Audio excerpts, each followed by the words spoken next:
You're listening to the Weekend Sport Podcast with Jason Pine from News Talk ZB. February, Stacey Jones confirmed as head coach of the Kiwis, having served as an assistant coach with the New Zealand men's side since 2018, 8 seasons as assistant coach with the Warriors, and of course a decorated playing career. Stacey Jones is to the left. They've got number problems here, Manly. Jones, surely they must score. Jones has done it.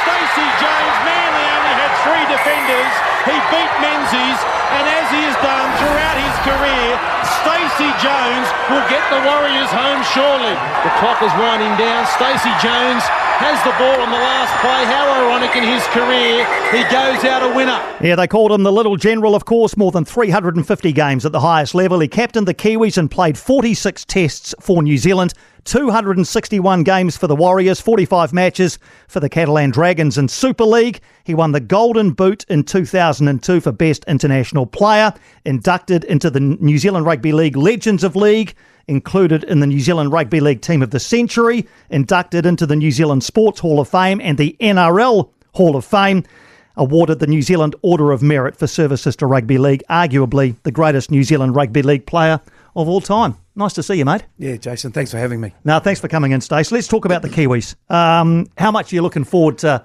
taking charge as head coach of the Kiwis for the first time? Yeah, very excited, Jason. When I got appointed in February, it's seems like a while ago now, but it's getting closer now to actually doing the real thing. Looking forward to getting into camp. Looking forward to the final series and players getting through unscathed. But yeah, first game in Christchurch against Australia, then back in Auckland versus Tonga, which will be really tough. So really excited. What was the process like? Was it like a job interview? Did you have how many interviews did you have? Had a couple. It was a process that took me out of my comfort zone. Hadn't done one of these before, and I felt I worked really hard to put stuff together and give my vision of why I think I should be the coach. And look, I had people around me that have been really supportive around this. So in particular, the Cameron George and Andrew Webster, Mark Robinson at the Warriors. So really supportive for me to do this. Yeah, I was going to ask that. So they encouraged you. They didn't necessarily think that it would be something that would distract you from your gig at the Warriors. They saw it as complimentary. No, they saw it. They said it adds value. Me being in that environment and will make me a better coach. And look, I was very fortunate to have them right behind me. As Kiwis coach, how much of it is making those guys want to play for the jersey? Yeah, look, I was very fortunate to be involved last year in particular with the success we had and how connected that group of players are. I'm very blessed of having a really strong leadership group that know what they want. And the really good thing Michael Maguire did last year was he gave a lot of ownership to the players. And I feel I've got to continue down that path. The senior leadership group of James Fisher-Harris, Jerome Hughes, Joe Tapani, Nelson Solomona, Kieran Foran, a really strong group of players, really experienced, and they all know how to win games of rugby league, which certainly makes it a bit easier. What does that ownership look like? Look, it's meeting with them and talking about the week, what they want, and the balance of that. Obviously, what I need from them. The good thing about these guys, they don't take shortcuts. They're clear on what they want, and I've got to be clear on what I give them. How different is it from an NRL environment? Very different. A couple of reasons. You're dealing with the elite players. Warriors there is all different ranges of players. It's a shorter campaign, obviously, and I guess playing for your country. And I was fortunate enough again to play for the Kiwis and know the connection, the brotherhood, and all of that. And this group of players have continued that. Is that something that you play on a lot when you're together? Because these are the best players, right? As long as you get your selection right, you've got the best players. So do you, and wanting to unpack this connection element again, do you talk a lot about connection during your time, or do you talk more about how we're going to defend today? Again, it's the balance. So, the first couple of days is about that and finding out what we want to achieve, how we're going to go about it, and then it just flows. They just you love being in camp as a group. You're limited time in that, so it's real. The first couple of days is pretty important about the bonding side of things. How do you bring new guys in? What's the process around bringing new players in? Yeah, like last year we had a strong cultural part of element about ourselves. Not just Māori culture, our Pacific Island culture, and the young players, making sure that they're welcomed. And this is what this group is really good. No matter how experienced you are, or there's no real. You got to do something really bad to earn it. This group, as soon as you're in that team, you're all part of the team. Was that the same for you when you came into the Kiwis? A little bit different, I think. A bit more old school. Yeah. I probably had to do a few more. Had to make sure that the older players probably wash their boots or carry their bag and stuff like that. But no, things have certainly changed. But there's some tradition strong, because part of me about this team is also understanding our past, understanding where the jersey was and where it is now, and also understanding our future. So are you keen then for your players to know the history of the team in terms of we won the World Cup in this year and this was a very famous game and this guy played 50 games? Is that the kind of thing you're talking about? Yeah, it's important. And one good thing I want to do is make sure that we can get some old boys around the group. Our first week down in Christchurch, I'm trying to think of who's a player that's come from the South Island that I can get around the group a little bit. And the first person that sprung to mind was Simon Mannering. Yep. What a legend of the game he was, and all these players in this team will understand where Simon's come from. And I spoke to Simon the other day, and he's really keen to get around. I said, Simon, you don't have to come in and say a big speech or anything like that. I might get you to put some cones out on the field and whatnot. But he just loves that sort of stuff, Simon. And I know that these players will really respect it and enjoy having around from him for a little bit. When are you going to name your squad? So September 30, my understanding, I've just been given guidelines. We've got to name a 30-man squad. We've got a wider squad at the moment. And it's a pretty wide squad, but we're going to need it by the sounds of it, with players dropping out through injury. And then it'll cut back to 21 players. Are you likely to keep faith with most of the guys who are involved, availability pending, of course, who were involved in the 30-0 last year? You beat Australia in that final. Is it likely to be the same guys? Likely, but some players will be unavailable. Joey Manu's going to rugby, so he won't be a part of the squad, and he's been a massive part of this team for quite some time.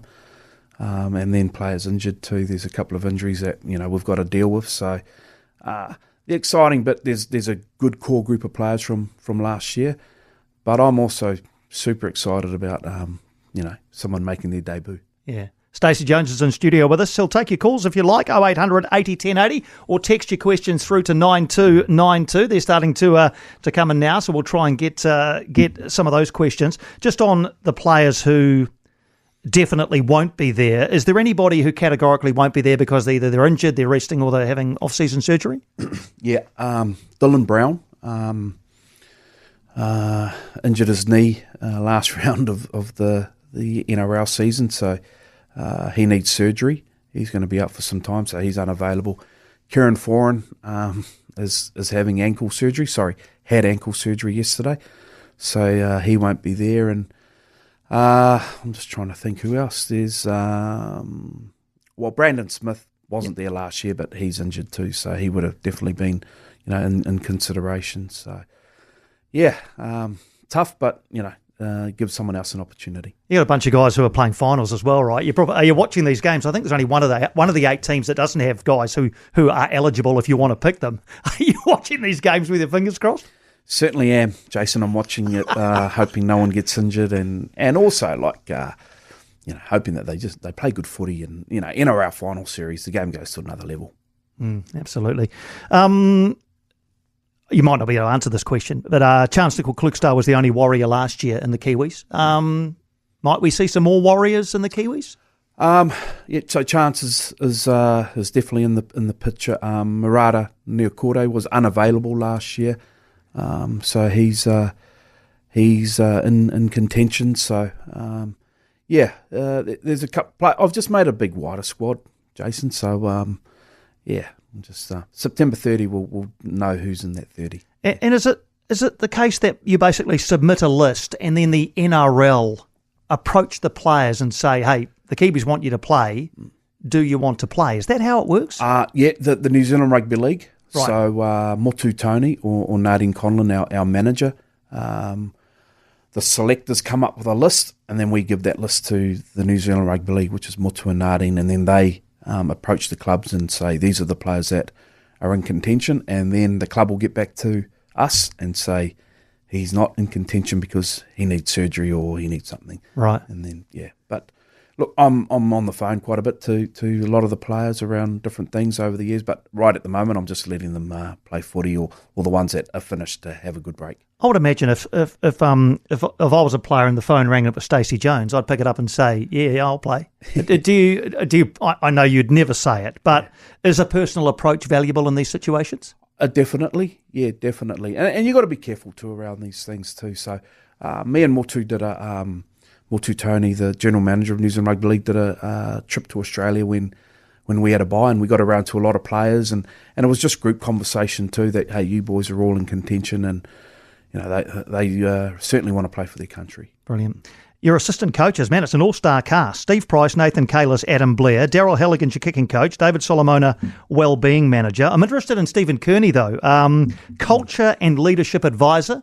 I know he stepped away from coaching and probably, you know, we didn't know whether he was going to come back in, but as culture and leadership advisor, what does that role entail? Yeah, so all those people you named were all part of the setup last year. So I wanted to keep things as familiar as possible, and Stephen Kearney was part of that too. So he came in for the first 3 or 4 days, and what we spoke about, the connection and culture side of it, he drove all of that, Steve, and he was a big part of why we were successful in the group. So I wanted Steve to be around the whole time instead of just 2 or 3 days. So we don't have a mental skills coach as such. So I feel Stephen's well experienced for a role like that, and I know that when he spoke to the group around the jersey and the culture and the connection, they all listened. You know, he's arguably been our most successful Kiwis coach. So for me as a coach coming in to take over the team, he's certainly going to be someone that I'm going to rely on. Have you always coveted this role, the head coach of the Kiwis, or how long have you been thinking about the possibility of you doing that job? Yeah, good question, Jason. Look, when I came on board with Michael Maguire, when he first took on the job, he's so passionate about what he does, and one thing he said to myself and Nathan Kalis, that I want one of you two to be the next Kiwis coach. That's my job to get you ready for that. So when he spoke to us around that I thought, this will be, why not? So I've got to thank Michael Maguire for probably shoving me in that direction. Do you have aspirations to be an NRL head coach? No. I did the interim job for the Warriors when we were based in Redcliffe, and look, I learnt a lot.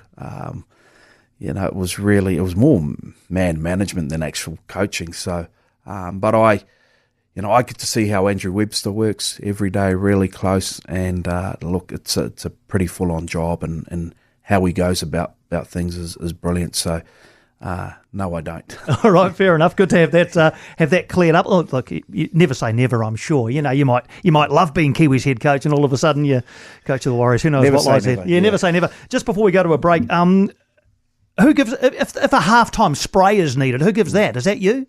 I think so. Yeah, look, it's one thing I want to be right with is being clear with messaging. making sure everyone knows their roles. So obviously, if someone's not doing their job, then there will be a time where you might have to, hey, come on, boys. But I've learnt also from a lot of other coaches, and everyone does it their own way. Like our coach now, like Andrew Webster, there's no big spray from him, but it's clear, and you know when he's angry. So I feel you got to be your own person too around these things. Again, I'll use Michael Maguire as an example. You know when you get a spray, he certainly gives it. So take a bit from every coach that you've learnt from, but be yourself. Wonderful. Stacey Jones, our guest. It's 1:23. A few texts rolling in. I'll ask some questions in a moment. You can call too. Greg, hold there. We'll get your question in a moment. 0800 80 10 80. Back in a sec on Weekend Sport. 1:26 on News Talk ZB. Yeah, great delight to have Stacey Jones in studio. Taking your calls on 0800 80 10 80. We've done a lot on the Kiwis, but I know there are some Warriors questions, including one, I think, from you, Greg. You're on with Stacey. Yeah, how you going, Jason? Good to see you as a good Kiwi man coaching the Kiwis, but I would like to know, with a similar squad in the Warriors to last year, why did we finish where we finished? Thanks for the question. Very disappointing season, and lots of different reasons for that. Obviously, consistency with the team last year. I thought we put out a similar team just about every week, halves combinations, edge combinations, and we just got hurt there too many times where we were just chopping and changing and we couldn't get any consistency. That was part of it, but there's lots of different things, and I can't go into too many details, but there were players having problems away from the game and just probably not there in the right headspace. And look, it certainly wasn't complacency, because that was one big thing that we spoke about leading into the season, that teams will come after us now and we've got to be ready. So it wasn't that. Lots of different things, but for me it was we just weren't consistent enough. We, last year, there were tight games and we'd win them, and this year the tight games we lost. So that in a nutshell, that was it. We did a massive review for 2 weeks, and we've just come off that. First and foremost, we were disappointing. Thanks for your call, Greg. Do you feel optimistic, Stace, having had the review? Yeah, certainly. Look, it was very thorough. The first week was individuals, players, and then the second week it was us as coaches reviewing ourselves, and we were put through some pretty thorough stuff, and we feel that we're heading in the right direction as far as what we've got to do next year to get better. We've recruited some really good players, some young kids that they've had a bit of a taste of NRL footy. We need them to step up more this year. So, very, very, very optimistic for next year. All right, let's get back to the lines. Peter Hama, you got a question for Stacey Jones? Yeah, thanks, Piney. Kia ora, Stace. Just the Kiwis. So you said Dylan and Kieran are out for this test or the series. So that leaves us a bit thin, and the halves, just thinking. So I suppose I know you're naming the squad in September, but to partner Jerome, I'm just thinking about in the NRL, and no names are coming to mind. And just another question around eligibility. Jack Howard from Melbourne, he's Kiwi eligible. He's had a good year this year. Yeah, thanks for that question. Kieran and Dylan are unfortunately unavailable. Both have had surgery, one to his ankle and one to the knee. And it does leave us a little bit thin in the halves. So I've got to get my thinking cap on. We do have some options there. I'll, once we're closer to the time, we'll share that. But and your question around Jack Howarth, he was part of our Kiwis A team last year. That was a really good concept. Unfortunately, for financial reasons, we couldn't get that off the ground again, and Jack was part of that. Unfortunately, we're trying hard to make Jack put on the black and white jersey, but there's another team, a maroon jersey, that are also interested in him. So I'm working hard with them. I'm working hard with Jerome Hughes to get him over the line, but he's playing some really good footy and an exciting young prospect. So just to clarify, and this is probably a silly question, but I'll ask on behalf of the audience and myself. If you play for the Kiwis, you can't play Origin. That's correct. Yeah. Yep. That eliminates you from Origin Yep. forever, basically? Or? I'm not 100% sure. Yeah. What I do know is Adam Whanua-Blake played 30 minutes for the Kiwis in 2017 and hasn't played for them since. Grew up in New South Wales. He's got Kiwi parents, and he can't play for New South Wales where he grew up with. So that's the stuff we're dealing with, and I'd like for them to change their rules around that to make it easier for someone like that to represent his state where they grew up, but also their heritage or their culture for their country. Can you see that happening? Look, if the players get right behind it, the RLPA, it possibly could, but it's certainly way above my head. Yeah. Let's talk half. So Jerome Hughes is okay, isn't he? He's okay. Yeah, well, but he's got to get through, a fair amount of footy. He's playing tonight against Cronulla. Yeah. He's had an outstanding year, and he was a huge part of our team last year. I worked closely with Jerome last year, but part of my role was with the spine, the key playmakers, and he's such a talent. And he just the year he's had this year has been unreal. I'd say he should be hot favourite to take out the Daily M. Speaking of halves, where does Shaun Johnson sit among the players you've worked alongside? Yeah, right up there. Unfortunately for Shaun, his body told him, it was enough, and he had this Achilles problem that he got early in the pre-season, couldn't quite shake it off. But I saw him grow last year. I saw him grow to another level as far as his understanding of the game. The way he communicates. He's right up there. And look, if Shaun wants to go down the path of being involved in the game at a level of coaching, he'll make a really good one. Do you think he had any second thoughts, like back into the season, even the last game? It was a bit of a fairy tale, wasn't it? The way he threw a try pass with his last act, basically. Do you think he any part of him thought, I could go around again? I know middle of the year there was, but then when the injury came and the pressure that he was under, the pressure he puts on himself to perform week in, week out.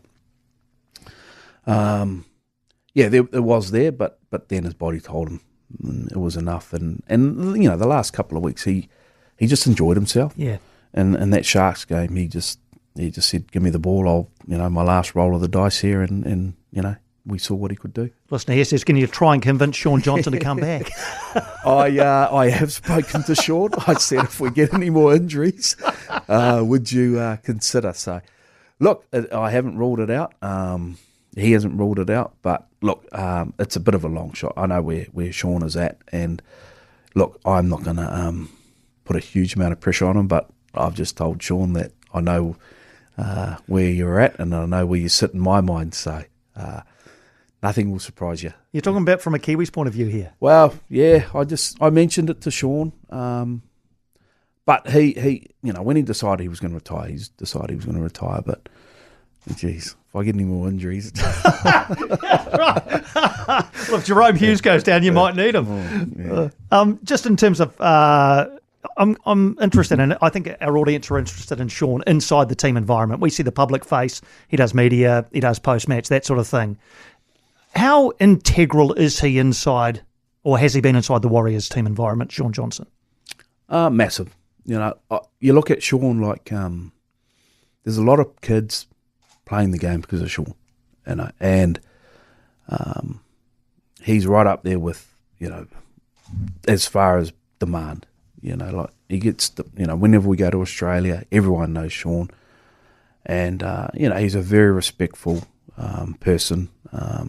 He knows what comes with the territory as far as what he has to do. His commitments off the field. He has a lot of them. But the way he presents himself, Sean is, he's an unbelievable speaker. The way he communicates to the group. So he's a huge part of the club. And, he'll be a huge part of the club, even though he's retired. So do you think he'll stay connected to the game? I think he will. But I know Sean, he likes challenges in life.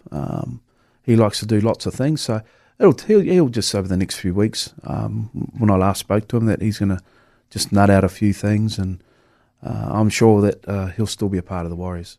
I spoke to him a couple of years ago, and he was, you're right, he speaks so well. And I asked him about how he handled the fact that when the Warriors lose, it's Sean Johnson's fault, in the eyes of a lot of people. Did you see him struggle with those challenges internally? The biggest thing I saw with Sean was when we were based in Redcliffe, when he came back to the club after his stint with Cronulla. And the hardest thing there for Sean was he was away from his family. Like, he really wanted to keep playing the game. He wanted to get back to Auckland, be around his family, his friends. What Sean is, he's really close to his family, and his friends too. I know he's got a tight knit group there, and I saw struggles there. I saw struggles when we were in Redcliffe, and he wore that really hard. And even then, he was probably thinking about finishing up, but he wanted to get home. He wanted to get home, and Andrew Webster was a huge part of where Sean got to last year. Andrew Webster, and also Rich Agar, who's our edge coach. He made Sean look at the game a little bit differently too, and they took him to another level. You reckon Te Maire Martin gets first crack at the 7 jumper next year? Yeah, so that's a good question. Unfortunately, Te Maire, he's unavailable too for the Kiwis. He's injured. He had neck surgery, so he's very tough. One thing about Te Maire, a lot of people don't understand what he went through this year. He hurt his neck, and he was just so sore every time he went into a tackle or made a tackle. Unfortunately, it was tough on him, and he had to get surgery, I think, with about a month to go. It was just, time was up for him, and he got it done. So, he's going to come back a better player next year. He got some really good experience when Sean was out, handled the team really well. It's going to be interesting. You got Te Maire, you got Chanel, Harris DeVita, and Luke Metcalf. There's a few good choices there. Would you normally carry 4 halves? Would you want another one? Generally, you'd carry 4. So we've got Jet Cleary, Nathan Cleary's brother, coming to the club. So he's only young, but he'll train first grade, and if he's anything like his brother, exciting. He was good last night, wasn't he, Nathan? Oh. Yeah, it's annoying, isn't it? He comes back from injury and plays like that. He's world class. Absolutely. All right, let's go back to the lines. Jordan, you got a question for Stace? Yeah, hey, Piney. Kia ora, Stacey. Kia ora, Jordan. Yeah, nice to meet you, mate. Just going through last season's results and looking through them as a package, the biggest thing that stood out to me as a massive fan was just how many games we lost in that mid-30 to 40-point range. And also, on the other end, we're not getting to 30 points, and I think it's in the NRL, if you're conceding 30 to 40 points, very difficult, Stace? Oh, very difficult. I think the benchmark is like 18 points. If you concede more than 18 points, then you're going to be in for a tough day. And we conceded way too many. I felt we just, from the previous year, we were more resilient on our try line. There's a stat, okay, and we were second last year as far as it was tackles. So it took teams 21 tackles on average. If they got inside our 20-metre zone where they're attacking our try line, took them average 21 tackles to break us. This year it was 9. So we went from second best to second last, and that just showed you the resilience. We just faltered too easily. Thanks for your call, Jordan. Just before we take a break, a lot of people have asked about crowds. They just kept on turning up, didn't they, at Go Media Mount Smart Stadium, week after week after week. In fact, the entire season was sold out. Why do you think the Warriors have established such a strong connection with their fans? Oh, yeah, there's lots of reasons. Obviously, what the club does, the way that they promote the club, and look, I'm not a person that uses social media, but we have a really good social media team. We have a good game day team, and the experience of coming along to the game. Obviously, performance helps that too. And we had some really good games this year too. That the boys played really well at home, and then obviously some disappointing ones. So I think it's just the whole package. The whole package that the club delivers, the game day experience. And you see all different types of people come to our games. Young kids, teenagers, boys' day out, grandparents. Grandparents. It's just a really neat family day experience. Yeah, it's the best show in town, that's for sure. Stacey Jones is our guest until 2 o'clock. It's 19 to 2. We're back with more after this. 16 to 2, full border calls for Stacey Jones. Not surprisingly, let's try and get a few more out. Dave, your question for Stacey? How hard was it for you to lose Michael Maguire after that amazing 30-0 drubbing of Australia? Yeah, Dave. Very tough, obviously. What he brought to the team, his passion around what he does, and I'm certainly grateful for what he done for me as far as helping me, letting me be involved as an assistant for the Kiwis under his whole time, and very, very difficult to lose a coach when you come off something like that. I know after, because I was when we lost the World Cup or lost the semi-final to Australia, and straight away he was thinking, how are we going to get back? How are we going to keep doing this? So the passion and that he brought was second to none, and something that I learned a lot from. Appreciate the question, Dave. Thanks indeed. Lyle, question from you? Yeah, mate, obviously there's no such thing as a weak Kangaroo side. Well, last year's final might have been a bit different. Not the Kiwis were just too good. But whereabouts on the field do you think you probably have an advantage over them? Yeah, hey, Lyle, thanks for the question. The strength of Kiwi Rugby League has always been physical, and that's part of the game that we need to hold on to. I feel that we're a more physical team than the Australians at this moment. Like the middle forward pack that we have. You're looking at them playing in the NRL. They dominate. They dominate for their club. So I feel that there's an edge there that we've got to be physical, and we've got to take it to them. I know that Tonga are physical as well. So this competition, this tournament's going to be really tough. Yeah, a couple of big test matches. Lyle, thanks for your question. Kiwis Australia Christchurch, Sunday, October 27. Hearing that is close to being sold out. Kiwis Tonga Mount Smart, Saturday, November 2. And then the final, featuring 2 of the 3 sides in Sydney, Sunday, November the 10th. Donald, you're up. What's your question for Stacey? Yes, Stacey, good to talk to you, mate. Hey, Donald. Do you think there's enough room in New Zealand for 2 clubs, North Island and the South Island Club? Yeah, good question. I know it's been around, pushed around for the last sort of few years, and look, it's going to take a big investment, and I feel like the NRL got to get right behind it. I think there is room. Right now, probably not, but in years' time, if they're looking at expansion, I can't see why not. But there's got to be a huge investment from somewhere, and the NRL got to get right behind it and push it. So.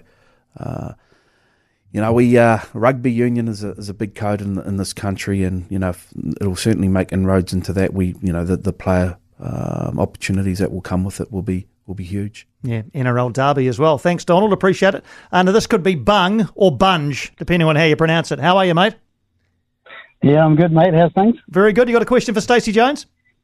Yeah. I've got a question, Stacey. It's actually around pre-season training and what the difference was. I was heavily involved in 2005 with your pre-season training in Wairuru, if you remember that one. I do remember, yeah. Good times. Yeah, I remember you well. Yeah. The physicality of the pack is up there with everybody. or with anybody, and from year in, year out for the last few years. But we worked on a lot of leadership, resilience, and performing under adversity while you're extremely fatigued.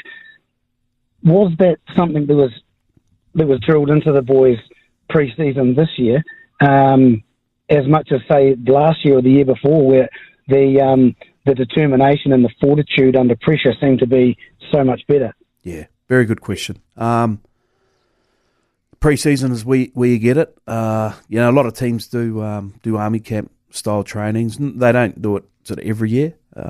It's probably one every 5 years teams would do it. And we looked at that. And again, I think I said how we weren't resilient enough on the try line, and that's mental as well.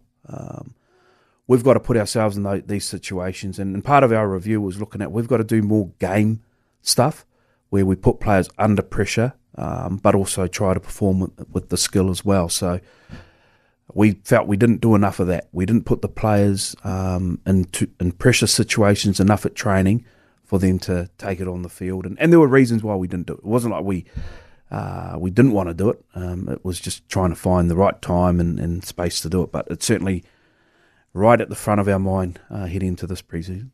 And one before we go to the break on text, who was your idol growing up? My idol? Look, I didn't have one idol, but you know what I really loved? My idol was the 1985 Kiwi team.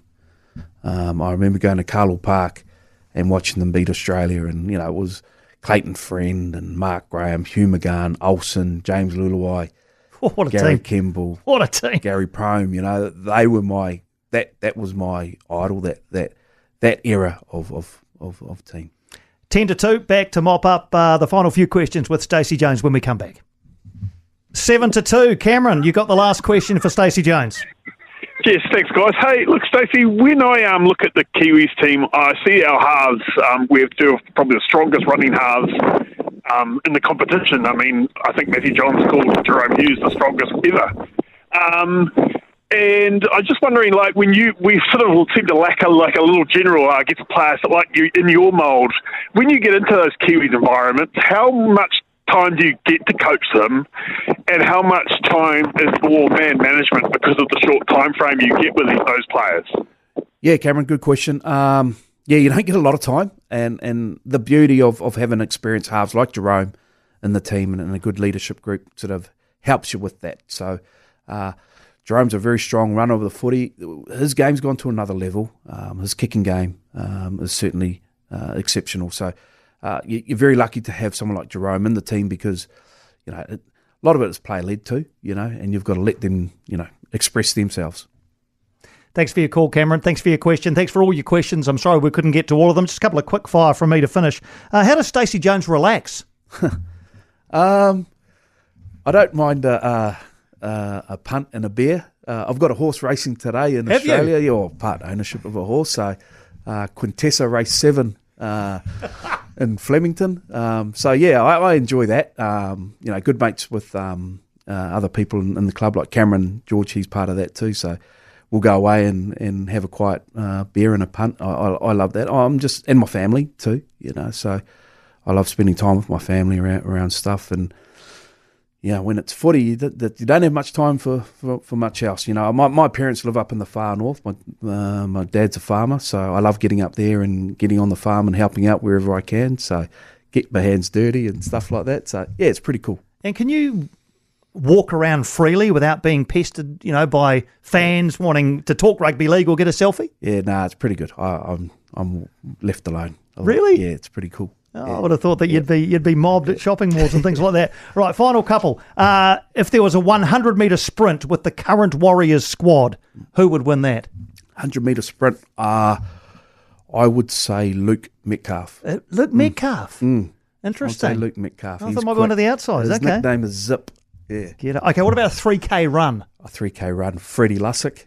Yeah. I wrote down Freddie Lussick. I thought he might be quite a demon on the 3K run. Yeah. All right, and what about a bench press? Bench press, Bunty, R4. All right. And finally, if everyone you ever played with was in a last man standing fist fight, who would be the last man standing? that I'd want. No.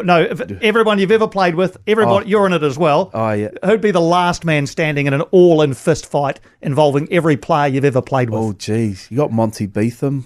He'd go well. He'd go well. Arwen Goodenbill, Kevin Campion. Oh, I don't Campo. know. Out of those three, I don't know who. All right. Yeah. Not you, though. Not me. Certainly not me. I'll be behind Arwen. Oh, brilliant stuff. Stace, it's been a great pleasure to have you in studio. Thanks for being so generous with your time. Our listeners have loved it, so I really appreciate you popping in. No, pleasure. Thank you, Jason. Thanks for having me. Stacey Jones, our guest here on News Talk ZB and Weekend Sport. Got to get him back sometime soon. News next at 2.